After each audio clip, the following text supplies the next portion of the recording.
ओम श्री हनुमते नमः। आप सभी का आपके अपनी चैनल आध्यात्मिक सागर में बहुत बहुत स्वागत है। आज मंगलवार को सुनिए हनुमान जी की कथा। एक नगर में एक वृद्धा रहती थी। उसका एक ही पुत्र था। उस वृद्धा की हनुमान जी पर बहुत गहरी आस्था थी। वह हर मंगलवार का व्रत रखती थी और हनुमान जी की पूजा आराधना करती थी। एक बार हनुमान जी ने अपनी भक्तिनी उस वृद्ध महिला की श्रद्धा का परीक्षण करने का विचार किया। हनुमान जी साधु का वेश धारण कर वृद्धा के घर गए और पुकारने लगे कि है कोई हनुमान भक्त जो हमारी इच्छा पूर्ण करे। तब आवाज उस वृद्धा के कान में पड़ी। पुकार सुनकर वृद्धा जल्दी से बाहर आई और साधु को प्रणाम कर बोली, आज्ञा महाराज। हनुमान वेशधारी साधु बोले, मैं भूखा हूँ, भोजन करूंगा, तुम थोड़ी सी जमीन लीप दो। वृद्धा दुविधा में पड़ गई। अंततः हाथ जोड़कर बोली, महाराज, लीपने और मिट्टी खोदने के अतिरिक्त आप कोई दूसरी आज्ञा दें, मैं अवश्य पूर्ण करूंगी। साधु ने 3 बार प्रतिज्ञा कराने के बाद कहा, तू अपने बेटे को बुला, मैं उसकी पीठ पर आग जलाकर भोजन बनाऊंगा। यह सुनकर वृद्धा घबरा गई, परंतु वह प्रतिज्ञाबद्ध थी। उसने अपने पुत्र को बुलाकर साधु को सौंप दिया। साधु वेशधारी हनुमान जी ने वृद्धा के हाथों से ही उसके पुत्र को पेट के बल लेटाया और उसकी पीठ पर आग लगवा दी। आग जलाकर दुखी मन से वृद्धा अपने घर में चली गई। इधर भोजन बनाकर साधु ने वृद्धा को बुलाकर कहा कि उनका भोजन बन गया है, तुम अपने पुत्र को पुकारो ताकि वह भी आकर भोग लगा ले। इस पर वृद्धा बोली, उसका नाम लेकर मुझे और कष्ट न दें। लेकिन जब साधु महाराज नहीं माने तो वृद्धा ने अपने पुत्र को आवाज लगाई। वह अपनी माँ के पास आ गया और अपने पुत्र को जीवित देखकर वृद्धा को बहुत आश्चर्य हुआ। वह साधु के चरणों में गिर पड़ी। तब हनुमान जी अपने वास्तविक रूप में प्रकट हुए और वृद्धा को भक्ति का आशीर्वाद दिया। तो प्रेम से बोले, शंकर भगवान की जय हो, बजरंग बली की जय हो। आइए सुनते हैं मंगलवार व्रत की पौराणिक कथा। एक बार नैमिषारण्य तीर्थ में 80,000 मुनि एकत्र होकर पुराणों के ज्ञाता श्री सूत जी से पूछने लगे, हे महामुनि, आपने हमें अनेक पुराणों की कथा सुनाई है। अब कृपा करके हमें ऐसा व्रत और कथा बताएं जिसके करने से संतान की प्राप्ति हो तथा मनुष्यों को रोग, शोक, अग्नि, सर्व दुख आदि का भय दूर हो, क्योंकि कलयुग में सभी जीवों की आयु बहुत कम है। फिर इस पर उन्हें रोग, चिंता के कष्ट लगे रहेंगे तो फिर वह श्री हरि चरणों में अपना ध्यान कैसे लगा सकेंगे। श्री सूत जी बोले, हे मुनियों, आपने लोक कल्याण के लिए बहुत ही उत्तम बात पूछी है। एक बार युधिष्ठिर ने भगवान श्री कृष्ण से लोक कल्याण के लिए यही प्रश्न किया था। भगवान श्री कृष्ण और युधिष्ठिर का संवाद तुम्हारे सामने कहता हूँ, ध्यान पूर्वक सुनो। एक समय पांडवों की सभा में श्री कृष्ण जी बैठे हुए थे। तब युधिष्ठिर ने भगवान श्री कृष्ण से प्रश्न किया, हे प्रभु, नंद नंद, गोविंद, आपने मेरे लिए अनेकों कथाएं सुनाई हैं। आज आप कृपा करके ऐसा व्रत या कथा सुनाएं जिसके करने से मनुष्य को रोग, चिंता का भय समाप्त हो और उसको पुत्र की प्राप्ति हो। हे प्रभु, बिना पुत्र जीवन व्यर्थ है। पुत्र के बिना मनुष्य नरकगामी होता है। पुत्र के बिना मनुष्य पितृ ऋण से छुटकारा नहीं पा सकता और न ही उसका पुन्नग नामक नरक से उद्धार हो सकता है। अतः पुत्रदायक व्रत बताएं। श्री कृष्ण भगवान बोले, हे राजन, मैं एक प्राचीन इतिहास सुनाता हूँ, आप उसे ध्यान पूर्वक सुनो। कुंडलपुर नामक एक नगर था। उसमें नंदा नामक एक ब्राह्मण रहता था। भगवान की कृपा से उसके पास सब कुछ था, फिर भी वह दुखी था। इसका कारण यह था कि ब्राह्मण की स्त्री सुनंदा की कोई संतान नहीं थी। सुनंदा पतिव्रता थी, भक्ति पूर्वक श्री हनुमान जी की आराधना करती थी। मंगलवार के दिन व्रत करके अंत में भोजन बनाकर हनुमान जी की आराधना करती थी। मंगलवार के दिन व्रत करके अंत में भोजन बनाकर हनुमान जी को भोग लगाने के बाद स्वयं भोजन करती थी। एक बार मंगलवार के दिन ब्राह्मणी गृह कार्य की अधिकता के कारण हनुमान जी को भोग नहीं लगा सकी, तो इस पर उसे बहुत ही दुख हुआ। उसने कुछ भी नहीं खाया और अपने मन में प्रण किया कि अब तो अगले मंगलवार को ही हनुमान जी को भोग लगाकर अन्न और जल ग्रहण करूंगी। ब्राह्मणी सुनंदा प्रतिदिन भोजन बनाती, श्रद्धा पूर्वक पति को खिलाती, परंतु स्वयं भोजन नहीं करती और मन ही मन श्री हनुमान जी की आराधना करती थी। इसी प्रकार 6 दिन गुजर गए और ब्राह्मणी सुनंदा अपने निश्चय के अनुसार भूखी प्यासी निराहार रही। अगले मंगलवार को ब्राह्मणी सुनंदा प्रातः काल ही बेहोश होकर गिर पड़ी। ब्राह्मणी सुनंदा की इस असीम भक्ति के प्रभाव से श्री हनुमान जी बहुत प्रसन्न हुए और प्रकट होकर बोले, सुनंदा, मैं तेरी भक्ति से बहुत प्रसन्न हूँ, तू उठ और वर मांग। सुनंदा अपने आराध्य देव श्री हनुमान जी को देखकर आनंद की अधिकता से विह्वल होकर श्री हनुमान जी के चरणों में गिरकर बोली, हे प्रभु, मेरी कोई संतान नहीं है, कृपा करके पुत्र और कन्या प्रदान करें, आपकी अति कृपा होगी। श्री महावीर जी बोले, तेरी इच्छा पूर्ण होगी, तेरे एक कन्या पैदा होगी, उसके अष्टांग प्रतिदिन सोना दिया करेंगे। इस प्रकार कहकर श्री महावीर जी अंतर्ध्यान हो गए। ब्राह्मणी सुनंदा बहुत हर्षित हुई और समाचार अपने पति से कहा। ब्राह्मण देव कन्या का वरदान सुनकर कुछ दुखी हुए, परंतु सोना मिलने की बात सुनी तो बहुत प्रसन्न हुए। उन्होंने विचार किया कि ऐसी कन्या के साथ मेरी निर्धनता भी समाप्त हो जाएगी।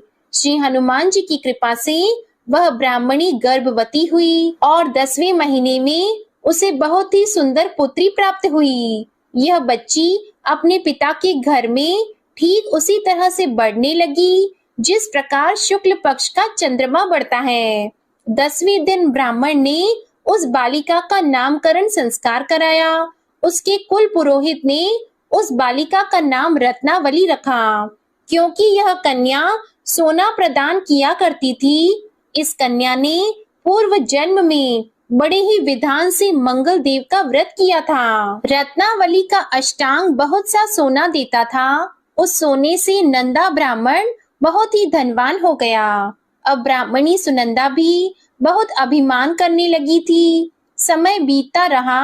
अब रत्नावली 10 वर्ष की हो चुकी थी। एक दिन जब नंदा ब्राह्मण प्रसन्न चित्त था, तब सुनंदा ने अपने पति से कहा, मेरी पुत्री रत्नावली विवाह के योग्य हो गई है, इसलिए आप कोई सुंदर और योग्य वर देखकर विवाह कर दें। यह सुनकर ब्राह्मण बोला, अभी तो रत्नावली बहुत छोटी है। तब ब्राह्मणी बोली, शास्त्रों की आज्ञा है कि कन्या 8वें वर्ष में गौरी, 9 वर्ष रोहिणी, 10वें वर्ष में कन्या, इसके पश्चात रजस्वला हो जाती है। गौरी के दान से पाताल लोक की प्राप्ति होती है, रोहिणी के दान से बैकुंठ लोक की प्राप्ति होती है, कन्या के दान से इंद्र लोक में सुखों की प्राप्ति होती है। अगर हे पतिदेव रजस्वला का दान किया जाता है तो घोर नरक की प्राप्ति होती है। इस पर ब्राह्मण बोला, अभी तो रत्नावली मात्र 10 ही वर्ष की है और मैंने तो 16-16 साल की कन्याओं के विवाह कराए हैं, अभी जल्दी ही क्या है। तब ब्राह्मणी सुनंदा बोली, आपको तो लोभ अधिक हो गया है लगता है। अगर 11वें वर्ष में विवाह नहीं होता है तो उसमें मासिक धर्म के रक्त का पिता और बड़े भाई को पान करना पड़ता है। शास्त्रों में कहा गया है कि माता, पिता और बड़ा भाई रजस्वला कन्या को देखते हैं तो वह अवश्य ही नरकगामी होते हैं। तब ब्राह्मण बोला, अच्छी बात है, कल मैं अवश्य ही योग्य वर की तलाश में अपना दूत भेजूंगा। दूसरे दिन ब्राह्मण ने अपने दूत को बुलाया और आज्ञा दी कि जैसी सुंदर मेरी कन्या है वैसा ही सुंदर वर उसके लिए तलाश करो। दूत अपने स्वामी की आज्ञा पाकर निकल पड़ा। पंपई नगरी में उसने एक सुंदर लड़के को देखा। यह बालक एक ब्राह्मण परिवार का बहुत गुणवान पुत्र था। इसका नाम सोमेश्वर था। दूत ने इस सुंदर और गुणवान ब्राह्मण पुत्र के बारे में अपने स्वामी को पूर्ण विवरण दिया। ब्राह्मण नंदा को भी सोमेश्वर अच्छा लगा और फिर एक शुभ मुहूर्त में विधि पूर्वक कन्यादान करके ब्राह्मण संतुष्ट हुए। परंतु ब्राह्मण के मन में तो लोभ समाया हुआ था। उसने कन्यादान तो कर दिया था पर वह बहुत ही खिन्न था।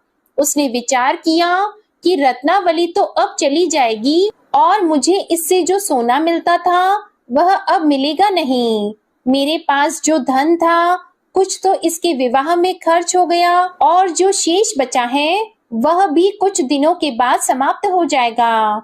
मैंने तो इसका विवाह करके बहुत बड़ी भूल कर दी है।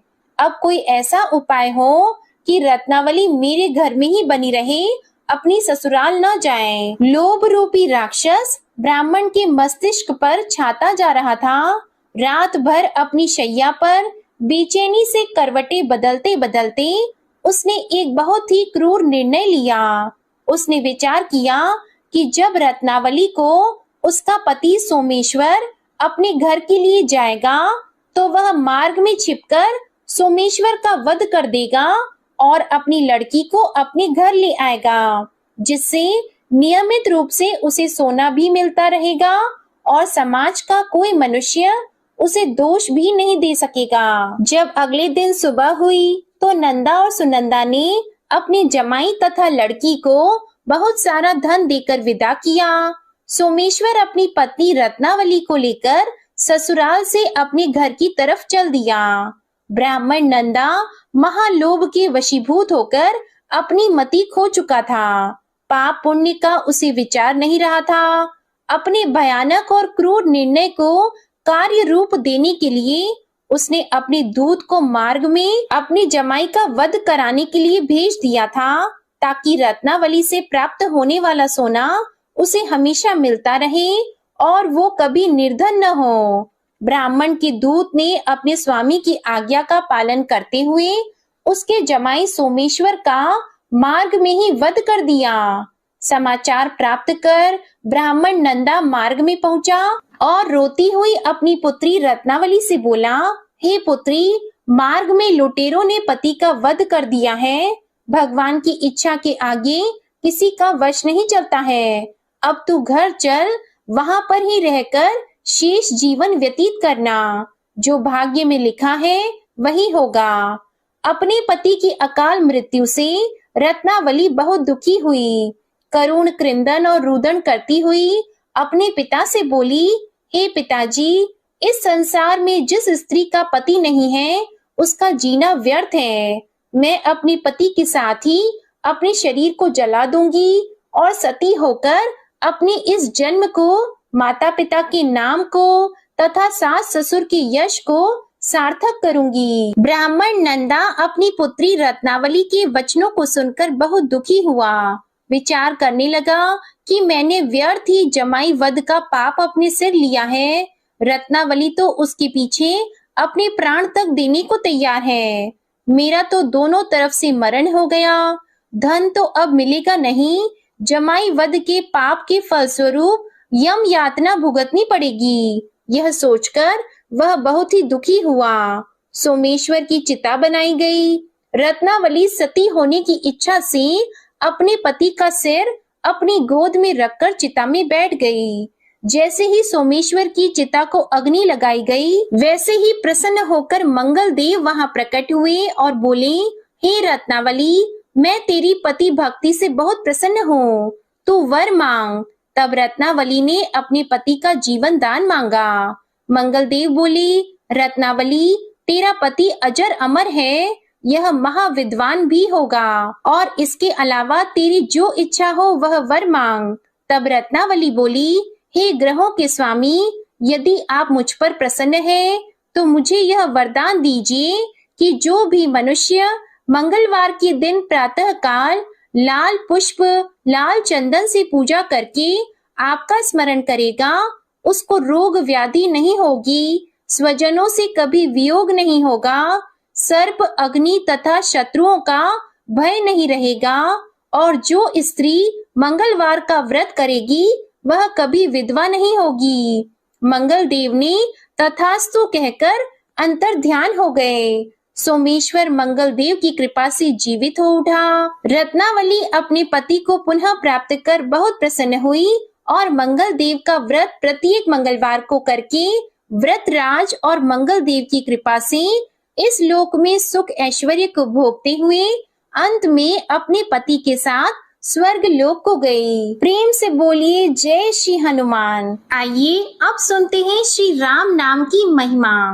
लंकापति रावण के वध के बाद जब अयोध्यापति प्रभु श्री राम की कीर्ति दूर दूर तक फैल रही थी और वह मर्यादा पुरुषोत्तम कहलाने लगे थे, तब एक दिन महादेव शिव की इच्छा भी मर्यादा पुरुषोत्तम श्री राम से मिलने की हुई।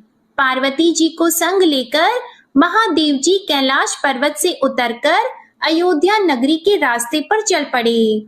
भगवान शिव और माँ पार्वती को अयोध्या आया देखकर राम जी बहुत खुश हुए। माता जानकी ने उनका उचित आदर सत्कार किया और स्वयं भोजन बनाने के लिए रसोई में चली गई। इस बीच भगवान शिव ने श्री राम जी से पूछा, आपके सेवक हनुमान जी दिखाई नहीं दे रहे हैं। तब श्री राम बोले, वे बगीचे में हैं। शिव जी ने श्री राम जी से बगीचे में जाने की अनुमति मांगी और पार्वती जी का हाथ थामकर बगीचे में आ गए। बगीचे की खूबसूरती देखकर उनका मन मोहित हो गया। आम के एक घने वृक्ष के नीचे हनुमान जी दीन दुनिया से बेखबर गहरी नींद में सोए हुए थे और एक लय में खर्राटों से राम नाम की ध्वनि उठ रही थी। चकित होकर शिवजी और माता पार्वती एक दूसरे की ओर देखने लगे। माता पार्वती मुस्कुरा उठी और वृक्ष की डालियों की ओर इशारा किया। राम नाम सुनकर पेड़ की डालियां भी झूमने लगी थी और इनके बीच से भी राम नाम उच्चारित हो रहा था। शिवजी इस राम नाम की धुन में मस्त मगन होकर खुद भी राम राम कहकर नाचने लगे। माता पार्वती जी ने भी अपने पति का अनुसरण किया और अपने कोमल पैर थिरकाने लगी। शिवजी और माता पार्वती जी के नृत्य से ऐसी झनकार उठी कि स्वर्ग लोक के देवता गण भी आकर्षित होकर बगीचे में आ गए और राम नाम की धुन में सभी मस्त हो गए। माता जानकी भोजन तैयार करके प्रतीक्षा कर रही थी, परंतु संध्या घिरने पर भी अतिथि नहीं पधारे। तब अपने देवर लक्ष्मण जी को बगीचे में भेजा। लक्ष्मण जी तो स्वयं को श्री राम का सेवक ही मानते थे, इसलिए बगीचे में आकर जब उन्होंने धरती पर स्वर्ग का नजारा देखा तो स्वयं भी राम नाम की धुन में झूम उठे। महल में माता जानकी जी परेशान हो रही थी कि अभी तक भोजन ग्रहण करने कोई भी क्यों नहीं आया। उन्होंने श्री राम जी से कहा, भोजन ठंडा हो रहा है, चलिए हम ही जाकर बगीचे में से सभी को ले आएं। तब जब राम जी बगीचे में गए तो वहां राम नाम की धूम मची हुई थी। हनुमान जी गहरी नींद में सोए हुए थे और उनके खर्राटों से अभी तक राम नाम ही निकल रहा था। श्री राम भाव विह्वल हो उठे। राम जी ने हनुमान जी को नींद से जगाया और प्रेम से उनकी तरफ निहारने लगे। हनुमान जी प्रभु को आया देखकर शीघ्रता से उठकर खड़े हो गए। नृत्य की सभा भंग हो गई। शिवजी खुले कंठ से हनुमान जी की राम भक्ति की सराहना करने लगे। हनुमान जी सकुचाए लेकिन मन ही मन खुश हो रहे थे। श्री सिया राम ने भोजन करने का आग्रह भगवान शिवजी से किया। सभी लोग महल में भोजन करने के लिए चल पड़े। माता जानकी जी भोजन परोसने लगी। हनुमान जी को भी श्री राम जी ने पंक्ति में बैठने का आदेश दिया। हनुमान जी बैठ तो गए, परंतु आदत ऐसी थी कि राम जी के भोजन परोसने के उपरांत ही सभी लोग भोजन करते थे। आज श्री राम के आदेश से पहले भोजन करना पड़ रहा था। माता जानकी हनुमान जी को भोजन परोसती जा रही थी, परंतु हनुमान जी का पेट ही नहीं भर रहा था। सीता जी कुछ समय तक तो उन्हें भोजन परोसती रही, फिर समझ गई कि इस तरह से तो हनुमान जी का पेट नहीं भरेगा। उन्होंने तुलसी के एक पत्ते पर राम नाम लिखा और भोजन के साथ हनुमान जी को परोस दिया। तुलसी पत्र खाते ही हनुमान जी को संतुष्टि मिली और वह भोजन खाकर उठकर खड़े हो गए। भगवान शिव शंकर ने प्रसन्न होकर हनुमान जी को आशीर्वाद दिया कि आपकी राम भक्ति युगों युगों तक याद की जाएगी और आप संकट मोचन के नाम से जाने जाएंगे। आइए अब सुनते हैं राम नाम की महिमा की दूसरी कहानी। महादेव जी को एक बार बिना कारण के किसी को प्रणाम करते देखकर पार्वती जी ने पूछा, आप किसको प्रणाम करते रहते हैं? तब शिव जी ने अपनी धर्म पत्नी पार्वती जी से कहा कि हे देवी, जो व्यक्ति एक बार राम कहता है उसे मैं 3 बार प्रणाम करता हूँ। पार्वती जी ने एक बार शिव जी से पूछा, आप शमशान में क्यों जाते हैं और ये चिता की भस्म शरीर पर क्यों लगाते हैं? उसी समय शिव जी पार्वती जी को शमशान ले गए। वहां एक शव अंतिम संस्कार के लिए लाया गया। लोग राम नाम सत्य है कहते हुए शव को ला रहे थे। शिव जी ने कहा कि देखो पार्वती, इस शमशान की ओर जब लोग आते हैं तो राम नाम का स्मरण करते हुए आते हैं और इस शव के निमित्त से कई लोगों के मुख से मेरा अति प्रिय दिव्य राम नाम निकलता है। उसी को सुनने मैं शमशान में आता हूँ और इतने लोगों के मुख से राम नाम का जप करवाने में निमित्त बनने वाले इस शव का मैं सम्मान करता हूँ, प्रणाम करता हूँ और अग्नि में जलने के बाद उसकी भस्म को अपने शरीर पर लगा लेता हूँ। राम नाम बुलवाने वाले के प्रति मुझे इतना प्रेम है। एक बार शिव जी कैलाश पर पहुंचे और पार्वती जी से भोजन मांगा। तब पार्वती जी विष्णु सहस्त्र नाम का पाठ कर रही थी। पार्वती जी ने कहा, अभी पाठ पूरा नहीं हुआ है, कृपया थोड़ी देर प्रतीक्षा कीजिए। तब शिव जी ने कहा कि इसमें तो समय और श्रम दोनों लगेंगे। संत लोग जिस तरह से सहस्त्र नाम को छोटा कर लेते हैं और नित्य जपते हैं, वैसा उपाय कर लो। तो पार्वती जी ने पूछा कि वो उपाय कैसे करते हैं, मैं सुनना चाहती हूँ। तो शिव जी ने बताया, केवल एक बार राम कह लो, तुम्हें सहस्त्र नाम भगवान के 1000 नाम लेने का फल मिल जाएगा। एक राम नाम 1000 दिव्य नामों के समान है। तब पार्वती जी ने वैसा ही किया। भगवान बोले, श्री राम राम रामेति रमे रामे मनोरमे सहस्त्र नाम तततुल्यम राम नाम वरानने। यह राम नाम सभी आपदाओं को हरने वाला, सभी संपदाओं को देने वाला दाता है, सारे संसार को विश्राम या शांति प्रदान करने वाला है। इसलिए मैं इसे बार बार प्रणाम करता हूँ। भव सागर की सभी समस्याओं और दुखों के बीजों को भूंज के रख देने वाला, समूल नष्ट कर देने वाला, सुख संपत्तियों को अर्जित करने वाला, यमदूतों को खदेड़ने वाला केवल राम नाम का जप है। इसलिए प्रयास पूर्वक स्वयं भी राम नाम जपते रहना चाहिए और दूसरों को भी प्रेरित करके राम नाम जपना चाहिए। इससे अपना और दूसरों का तुरंत कल्याण हो जाता है। यही सबसे सुलभ और अचूक उपाय है। इसलिए हमारे देश में प्रणाम राम राम कहकर किया जाता है। आइए अब सुनते हैं बिल्व वृक्ष की महिमा। एक बार नारद जी ने भोलेनाथ जी की स्तुति करके पूछा कि प्रभु, आपको प्रसन्न करने के लिए सबसे उत्तम और सुलभ साधन क्या है? हे त्रिलोकीनाथ, आप तो निर्विकार और निष्काम हैं। आप सहज ही प्रसन्न हो जाते हैं। फिर भी मेरे जानने की इच्छा है कि आपको क्या प्रिय है, तब शिव जी बोले, नारद जी, वैसे तो मुझे भक्त के भाव सबसे प्रिय हैं, फिर भी आपने पूछा है तो मैं बताता हूँ। मुझे जल के साथ साथ बिल्व पत्र बहुत प्रिय हैं। जो अखंड बिल्व पत्र मुझे श्रद्धा से अर्पित करते हैं, मैं उन्हें अपने लोक में स्थान देता हूँ। नारद जी भगवान शंकर और माता पार्वती की वंदना करके अपने लोक को चले गए। उनके जाने के पश्चात पार्वती जी ने शिव जी से पूछा कि हे प्रभु, मेरी ये जानने की बड़ी तीव्र इच्छा हो रही है कि आपको बेल पत्र इतने प्रिय क्यों हैं? कृपा करके मेरी जिज्ञासा को शांत कीजिए। तब शिव जी बोले, हे शिवे, बिल्व के पत्ते मेरी जटा के समान हैं। उसका त्रिपत्र यानी 3 पत्ते ऋग्वेद, यजुर्वेद और सामवेद हैं। शाखाएं समस्त शास्त्र का स्वरूप है। बिल्व वृक्ष को आप पृथ्वी का कल्प वृक्ष समझें, जो ब्रह्मा, विष्णु और शिव स्वरूप हैं। हे पार्वती, स्वयं महालक्ष्मी जी ने शैल पर्वत पर बिल्व वृक्ष रूप में जन्म लिया था।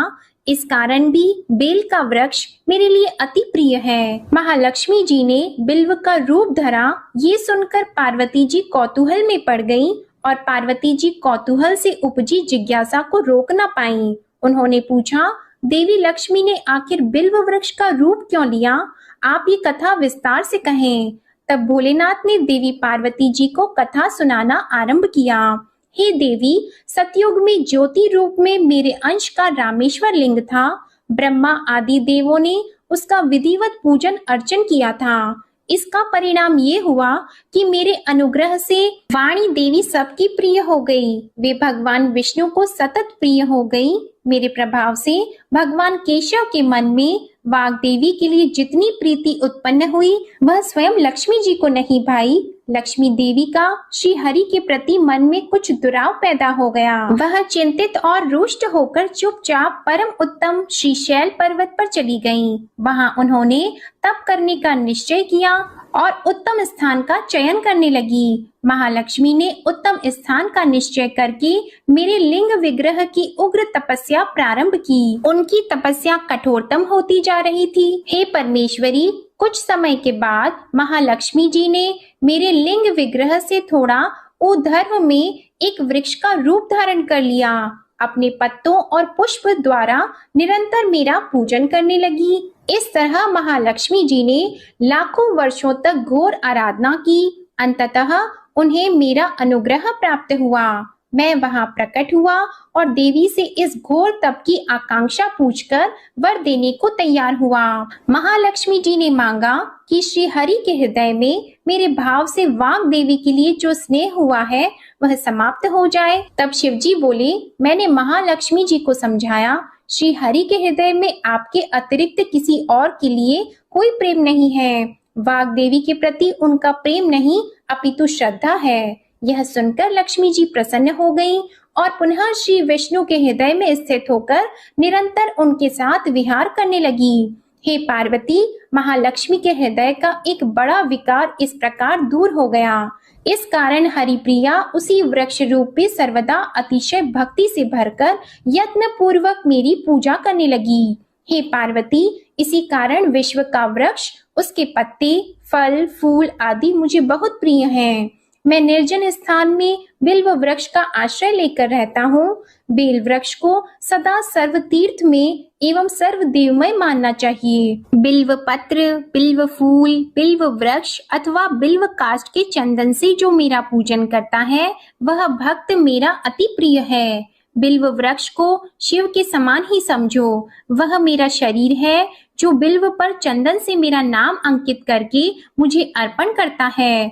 मैं उसे सभी पापों से मुक्त करके अपने लोक में स्थान देता हूँ। हे देवी, उस व्यक्ति को स्वयं लक्ष्मी जी भी नमस्कार करती है जो मेरा पूजन करते हैं। जो बिल्व मूल में प्राण छोड़ता है उसको रुद्र देह प्राप्त होता है और ऐसे मनुष्य पर सदैव ही माता लक्ष्मी की कृपा रहती है और साथ ही साथ भगवान नारायण की कृपा भी उन पर सदैव बनी रहती है। प्रेम से बोलिए भगवान शिव और माता पार्वती की जय। आइए अब सुनते हैं मंगलवार को सुनी जाने वाली मंगला गौरी माता की पौराणिक कथा। कुरु देश में श्रुत कीर्ति नामक एक विद्वान, कीर्तिशाली, शत्रुओं का नाश करने वाला, 64 कलाओं का ज्ञाता, तथा धनुर्विद्या में कुशल राजा हुआ था। पुत्र के अलावा अन्य सभी शुभ चीजें उस राजा के पास थी, इसलिए वह राजा संतान के विषय में अत्यंत चिंतित हुआ और जब ध्यान पूर्वक देवी की आराधना करने लगा, तब उसकी कठोर तपस्या से देवी प्रसन्न हो गई और उससे यह वचन बोली कि हे सुव्रत, वर मांगो। तब श्रुतकीर्ति बोला, हे देवी, यदि आप मुझ पर प्रसन्न हो तो मुझे सुंदर पुत्र दीजिए। हे देवी, आपकी कृपा से अन्य किसी भी वस्तु का अभाव नहीं है। तब उसका यह वचन सुनकर पवित्र मुस्कान वाली देवी ने कहा, राजन, तुमने अत्यंत दुर्लभ वर मांगा है, फिर भी कृपावश मैं तुम्हें अवश्य दूंगी। किंतु हे राजन, सुनिए, यदि परम गुण पुत्र चाहते हो तो वह केवल 16 वर्ष तक जीवित रहेगा, और यदि रूप तथा विद्या से पुत्र चाहते हो तो दीर्घ जीवी होगा। देवी का यह वचन सुनकर राजा चिंतित हो उठा और पुनः अपनी पत्नी से परामर्श करके उसने गुणवान तथा सभी शुभ लक्षणों से संपन्न 16 वर्ष की आयु वाला पुत्र मांगा। तब देवी ने भक्ति संपन्न राजा से कहा, हे नृपनंदन, मेरे मंदिर के द्वार पर आम का वृक्ष है, उसका एक फल लाकर मेरी आज्ञा से अपनी पत्नी को उसे भक्षण हेतु प्रदान करो, जिससे वह शीघ्र ही गर्भ धारण करेगी, इसमें संदेह नहीं है। प्रसन्न होकर राजा ने वैसा ही किया और उसकी पत्नी ने गर्भ धारण कर लिया। 10वें महीने में उसने देवतुल्य सुंदर पुत्र को जन्म दिया। तब हर्ष तथा शोक से युक्त राजा ने बालक का जात कर्म आदि संस्कार किया और शिव का स्मरण करते हुए उसका नाम चिरायु रखा। इसके बाद पुत्र के 16 वर्ष के होने पर पत्नी सहित राजा चिंता में पड़ गए और वे विचार करने लगी कि यह पुत्र बड़े कष्ट से प्राप्त हुआ है और मैं इसकी दुखद मृत्यु अपने ही सामने कैसे देख सकूंगा। ऐसा विचार करके राजा ने पुत्र को उसके मामा के साथ काशी भेज दिया। प्रस्थान के समय राजा की पत्नी ने अपने भाई से कहा कि आप मेरे पुत्र को काशी ले जाइए। मैंने भगवान मृत्युंजय से पूर्व में पुत्र के लिए प्रार्थना की थी और कहा था कि हे विश्वेश, आप जगतपति की यात्रा के लिए मैं उस पुत्र को अवश्य भेजूंगी। अतः आप मेरे पुत्र को आज ही ले जाइए और सावधानी पूर्वक इसकी रक्षा कीजिएगा। अपनी बहन की यह बात सुनकर भांजे के साथ वह चल पड़ा। कई दिनों तक चलते चलते वह आनंद नामक नगर में पहुंचा। वहां सभी प्रकार की समृद्धियों से संपन्न वीरसेन नाम वाला राजा रहता था। उस राजा की एक सर्व लक्षण संपन्न युवावस्था प्राप्त मनोहर और रूप लावण्यमयी मंगला गौरी नामक कन्या थी। उत्तम सौंदर्य अभिवृद्धि को प्राप्त वह कन्या किसी समय सखियों के साथ नगर के उपवन में क्रीड़ा करने के लिए गई हुई थी। उसी समय वह चिरायु तथा उसका मामा वे दोनों भी वहां पहुंच गए और उन कन्याओं को देखने की लालसा से वहीं विश्राम करने लगे। इसी बीच विनोद पूर्वक क्रीड़ा करती हुई उन कन्याओं में से किसी एक ने कुपित होकर राजकुमारी को राणा यह कुवचन कह दिया। तब उस अशुभ वचन को सुनकर राजकुमारी ने कहा कि तुम अनुचित बातें क्यों बोल रही हो? मेरे कुल में तो इस प्रकार की कोई नहीं है। मंगला गौरी की कृपा से तथा उनके व्रत के प्रभाव से विवाह के समय जिसके सर पर मेरे हाथ से अक्षत पड़ेंगे, हे सखी, वह यदि अल्प आयु वाला भी होगा तो भी चिरंजीवी हो जाएगा। इसके बाद वे सभी कन्याएं अपने अपने घर चली गईं। उसी दिन राजकुमारी का विवाह था। बालिक देश के दृढ़ धर्मा नामक राजा के सुकेत नाम वाले पुत्र के साथ उसका विवाह निश्चित किया गया था। वह सुकेत विद्याहीन, कुरूप तथा बहरा था। तब सुकेत के साथ आए हुए उन लोगों ने विचार किया कि इस समय कोई दूसरा श्रेष्ठ वर ले जाना चाहिए और विवाह संपन्न हो जाने के बाद वहां सुकेत पहुंच जाए। तो उन लोगों ने चिरायु के मामा के पास जाकर याचना की कि आप इस बालक को हमें दे दीजिए, जिससे हमारा कार्य सिद्ध हो जाए। इस पृथ्वी पर परोपकार के समान दूसरा कोई धर्म नहीं है। तब उनकी बात सुनकर चिरायु का मामा मन ही मन बहुत प्रसन्न हुआ क्योंकि इसने उपवन में पहले ही कन्या मंगला गौरी की बात सुन ली थी। फिर भी उसने एक बार कहा कि आप लोग इसे किस लिए मांग रहे हैं? कार्य की सिद्धि हेतु वस्त्र, अलंकार आदि मांगे जाते हैं, वर तो कहीं भी नहीं मांगा जाता। तथापि आप लोगों का सम्मान रखने के लिए मैं इसे दे रहा हूँ। इसके बाद चिरायु को वहां ले जाकर उन लोगों ने विवाह संपन्न कराया। सप्तपदी आदि के हो जाने पर रात्रि में शिव पार्वती की प्रतिमा के समक्ष उस चिरायु ने हर्ष युक्त होकर मंगला गौरी के साथ शयन किया। उसी दिन चिरायु के 16 वर्ष पूर्ण हो चुके थे और अर्धरात्रि में साक्षात काल सर्प रूप में वहां आ गया। इसी बीच संयोगवश राजकुमारी जाग गई। उसने उस महासर्प को वहां देखा और वह भय से व्याकुल होकर कांपने लगी। तभी उस कन्या ने धैर्य धारण किया, 16 उपचारों से सर्प की पूजा की और पीने के लिए उसे दूध दे दिया। उसने दीनता भरी वाणी में उस सर्प की प्रार्थना की और स्तुति की। मंगला गौरी प्रार्थना करने लगी कि मैं उत्तम व्रत को करूंगी जिससे मेरे पति जीवित रहें। यह जिस तरह से चिरकाल तक जीवित रहें, आप वैसा कीजिए। इतने में सर्प वहां स्थित एक कमंडल में प्रवेश कर गया और उस मंगला गौरी ने अपनी कंचुकी से उस कमंडल का मुंह बांध दिया। इसी बीच उसका पति अंगड़ाई लेकर जाग गया और अपनी पत्नी से बोला, हे प्रिये, मुझे भूख लगी है। तब वह अपनी माता के पास जाकर खीर, लड्डू आदि ले आई और उसके द्वारा दिए भोज्य पदार्थ को उसने प्रसन्न मन होकर खाया। भोजन के बाद हाथ धोते समय उसके हाथ से अंगूठी गिर पड़ी। तांबूल खाकर वह पुनः सो गया। उसके बाद मंगला गौरी कमंडल को फेंकने के लिए जाने लगी। विधि की कैसी गति है कि उस कमंडल में से बाहर की ओर जगमग करती हुई हार कांति को देखकर वह आश्चर्यचकित हो गई। घट में स्थित उस हार को उसने अपने कंठ में धारण कर लिया। इसके बाद कुछ रात शेष रहते ही चिरायु का मामा आकर उसे ले गया। इसके बाद वर पक्ष के लोग सुकेत को वहां ले आए।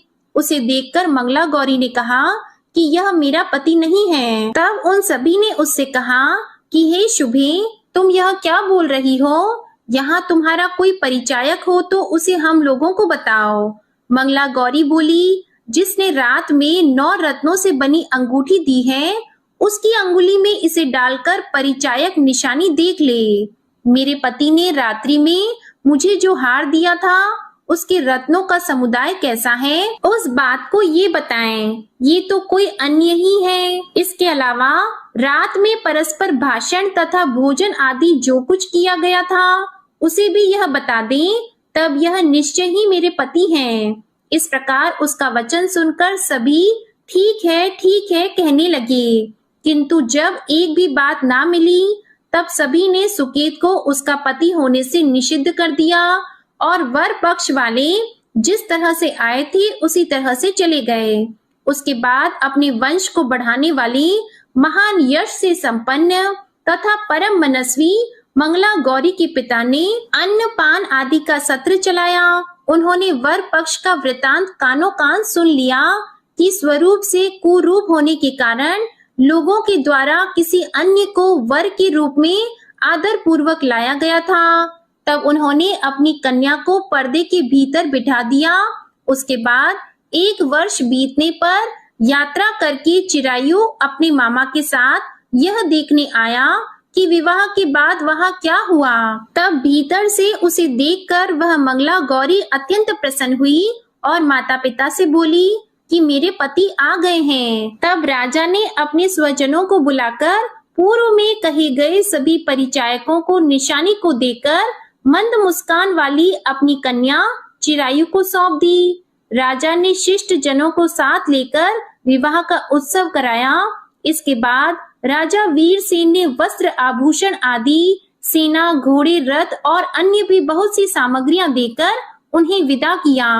उसके बाद कुल को आनंदित करने वाला वह चिरायु पत्नी तथा मामा को साथ लेकर सेना के साथ अपने नगर पहुंचा। लोगों के मुख से उसे आया हुआ सुनकर उसके माता पिता को विश्वास नहीं हुआ। उन्होंने सोचा कि प्रारब्ध अन्यथा कैसे हो सकता है। इतने में वह अपने माता पिता के पास आ गया और स्नेह से परिपूर्ण वह चिरायु भक्ति पूर्वक उनके चरणों में गिर पड़ा। तब अपने पुत्र का मस्तक सूंघकर उन दोनों ने परम आनंद प्राप्त किया। पुत्र वधू मंगला गौरी ने भी सास ससुर को प्रणाम किया। तब सास उसे अपनी गोद में बिठाकर सारा वृतांत शीघ्रता पूर्वक पूछने लगी। हे महामुनि, तब पुत्र वधू ने भी मंगला गौरी के उत्तम व्रत महात्म्य तथा जो कुछ घटित हुआ था वह सब वृतांत बताया। जो कोई भी इसका श्रवण करता है या जो इसे कहता है उसके सभी मनोरथ पूर्ण हो जाते हैं, इसमें संदेह नहीं है। प्रेम से बोलिए मंगला गौरी माता की जय हो। आपको ये मंगलवार व्रत कथा अच्छी लगी हो तो वीडियो को लाइक करिएगा, शेयर करिएगा और चैनल को भी सब्सक्राइब करिएगा। इसी के साथ आप हमारे चैनल पर कार्तिक मास महात्म्य की कथाएं भी जरूर सुनिएगा। प्रेम से बोलिए जय श्री राम, जय हनुमान।